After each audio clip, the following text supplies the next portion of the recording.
Le secrétaire d'État américain John Kerry est en visite dans le nord du Nigeria, une visite qui s'inscrit dans le cadre de sa tournée africaine.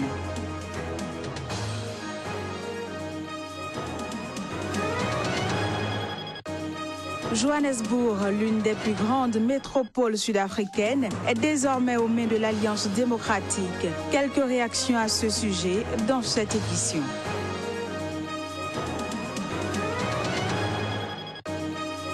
Puis, quelle influence et utilité ont les réseaux sociaux de nos jours? Élément de réponse en fin d'édition à travers un magazine signé Ferdinand Galli.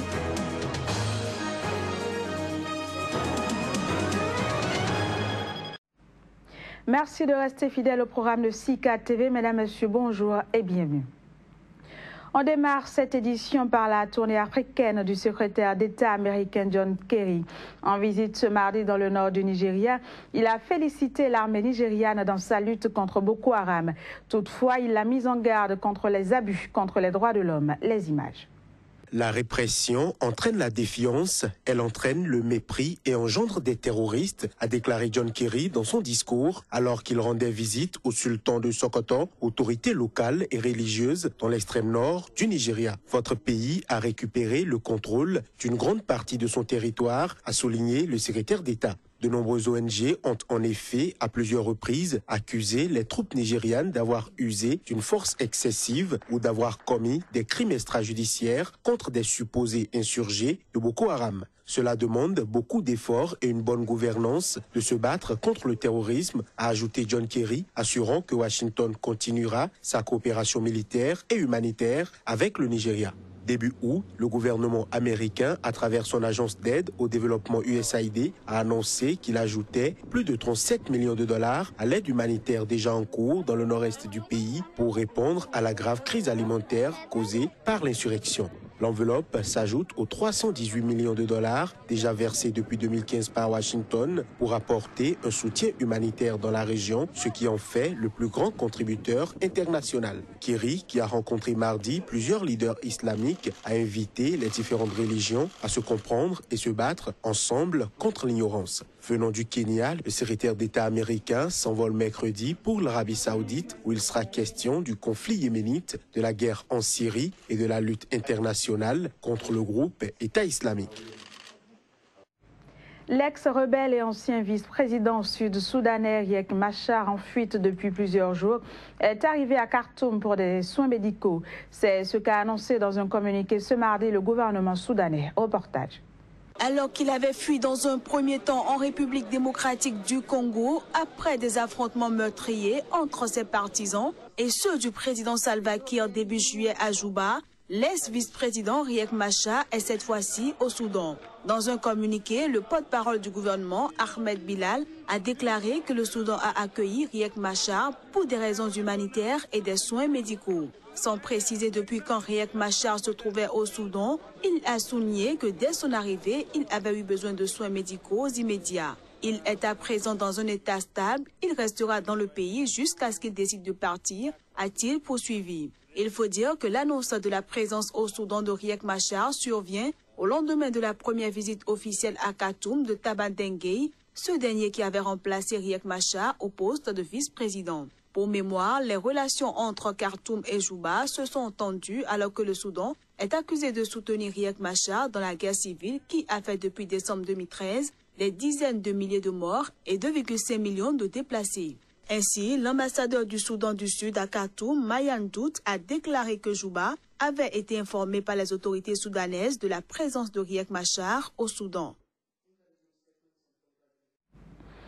En Afrique du Sud, le candidat de l'Alliance démocratique, principal parti d'opposition, Herman Mashaba, a été élu maire de Johannesburg ce lundi. 4 des 6 plus grandes métropoles du pays, Johannesburg, Pretoria, Le Cap et Port Elizabeth, sont donc désormais gouvernées par des maires de l'opposition. Il faut dire que Mashaba s'est attiré de nombreuses critiques suite à des propos considérés comme anti-pauvres. Suivez ici quelques réactions de Sud-Africains concernant sa victoire au municipal.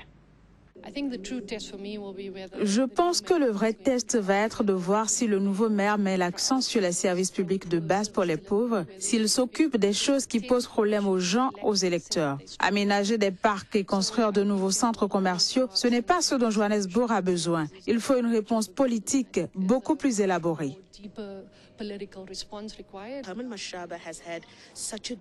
Herman Mashaba s'est exprimé de façon tellement anti-pauvre, anti-noire, c'est très effrayant. Surtout si vous regardez comment la DA, le principal parti d'opposition, a gouverné la ville du Cap. C'est profondément perturbant que Herman Mashaba soit notre maire aujourd'hui. Je partage les vues du nouveau maire. Je crois en effet que notre pays a développé une morale de la dépendance où nous dépendons des autres pour sortir de la situation dans laquelle nous sommes, surtout quand il s'agit de pauvreté. Honnêtement, je crois qu'on fait le choix de rester dans la pauvreté. Je sais que Mashaba est un très bon homme d'affaires, donc je veux voir comment il va gouverner la ville et je suis très contente qu'il amène du changement qu'on attendait depuis très longtemps. L'aggravation de la pauvreté et la vague de manifestations qui a secoué le Zimbabwe ces derniers mois ont uni les Zimbabwéens dans leur colère contre le régime du président Robert Mugabe. Cette déclaration a été faite ce mardi en marge du lancement du congrès de la Fédération internationale des droits de l'homme à Johannesburg, en Afrique du Sud, par Justina Mukoko, une célèbre militante des droits de l'homme du Zimbabwe. Notons que le président Robert Mugabe avait prévenu que les manifestations contre lui étaient inutiles car elles s'achevaient selon lui dans la violence.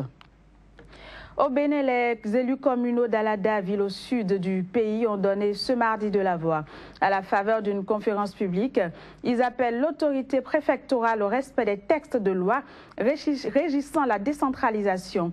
Leur requête, la convocation par le préfet de conseil extraordinaire pour statuer sur le sort du maire de la commune tombé en discrédit. Reportage signé Joaillier Tondi et Juste d'Henrissou. La tension, elle est des plus vives au sein du conseil communal d'Alada, ville du sud du Bénin. Et mise à prix, la tête du maire décriée du grand nombre. Nous lui reprochons la gestion solitaire, l'attribution à dédommagement irrégulier portant sur un domaine relevant de son patrimoine personnel, le non-respect des procédures des dépenses publiques. Tout un chapelet de faits à lui reprocher. Après maintes négociations infructueuses, les 2/3 des conseillers en sont à demander, mais en vain, l'organisation d'une session extraordinaire pour vote de défiance. C'est un complot organisé entre le maire, le préfet et le ministre. Et ce complot-là ne va jamais réussir. Vous savez pourquoi? Quand les 2/3 se lèvent pour dire non, c'est non. Et c'est pourquoi moi je profite de l'occasion pour proposer au maire de démissionner. Si ce n'est pas fait dans les délais, parce que tout à l'heure la question est posée, puisque le maire n'a pas réagi, le préfet n'a pas réagi, et nous serons obligés de prendre nos responsabilités. Une prise de responsabilité qui pourrait être préjudiciable à tous, au premier rang, les administrés. On donne une semaine. Si ce n'est pas convoqué, la session extraordinaire n'est pas convoquée dans la semaine, nous allons paralyser toute la mairie et toute la commune. On donne une semaine. Sur les 18 conseillers présentement en activité, 6 seulement seraient prêts à renouveler leur confiance au maire. Mathias Djigla, premier maire déchu à l'ère du régime de la rupture pour un nouveau départ, désormais rien n'est moins sûr.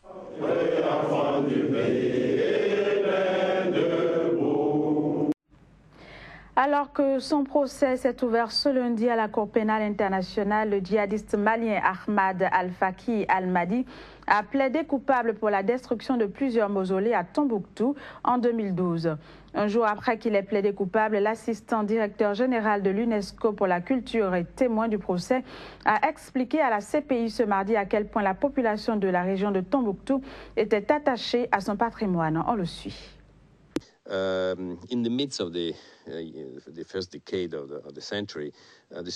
Au cours de la première décennie de ce siècle, la situation s'était améliorée. Les autorités locales, surtout les imams des différentes mosquées, avait trouvé des moyens d'entretenir les mosquées, retirer le sable, d'immenses quantités de sable et de s'assurer que les entretiens réguliers des enduits étaient effectués. À ce moment-là, le comité a décidé de retirer le site de la liste des sites en danger.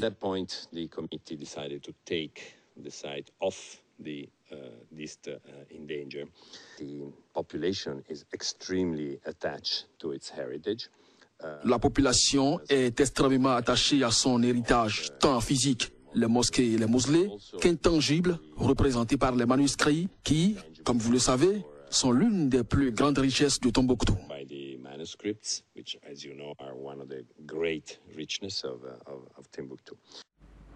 Irrésistibles sont devenus les réseaux sociaux de nos jours, utilisés à plusieurs fins. Au Togo, l'avis de certains sur l'influence de ces canaux modernes de communication sont diverses. Ferdinand Gadé pour le constat. Ils sont devenus des appâts de l'humanité. Ils font bouger les doigts aux jeunes et aux personnes adultes presque toutes les secondes. Et ceci, quelle que soit leur position géographique et leurs préoccupations professionnelles. Ce sont les réseaux sociaux. Les raisons de l'utilisation de ces outils modernes de communication varient d'un domaine à un autre. Les réseaux sociaux sont de nos jours très importants et nous aident à mieux communiquer, à mieux échanger des idées. Des trucs sur le plan politique. Il faut aller sur Internet pour pouvoir savoir plus. Et aussi, ça nous aide beaucoup pour les offres d'emploi. Comme je suis au chômage, ça me prend beaucoup de temps.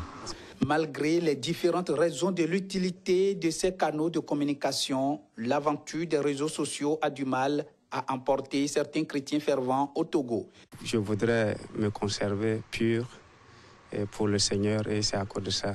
Je ne voudrais pas me lancer dans ces réseaux-là qui vont m'amener à la dépravation. Difficile à nos jours au Togo comme dans le monde entier d'indiquer d'autres outils plus influents que les réseaux sociaux. Puis aux États-Unis, le candidat républicain à la présidentielle Donald Trump met les bouchées doubles pour rattraper son retard sur Hillary Clinton. Il a invité la communauté afro-américaine et hispanique à lui faire confiance. Suivons un extrait de son discours. Aucun État n'a plus souffert que le yo des politiques commerciales d'Hillary Clinton.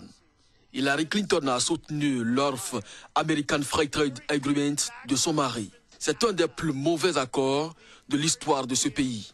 Peut-être le plus mauvais accord qui n'a jamais été passé dans le monde. C'est dire combien il est mauvais.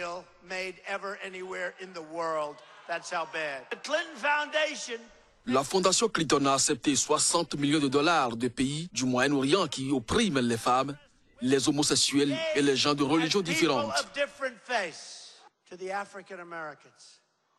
Aux Africains américains, que j'emploie en grand nombre, aux hispaniques, des gens géniaux.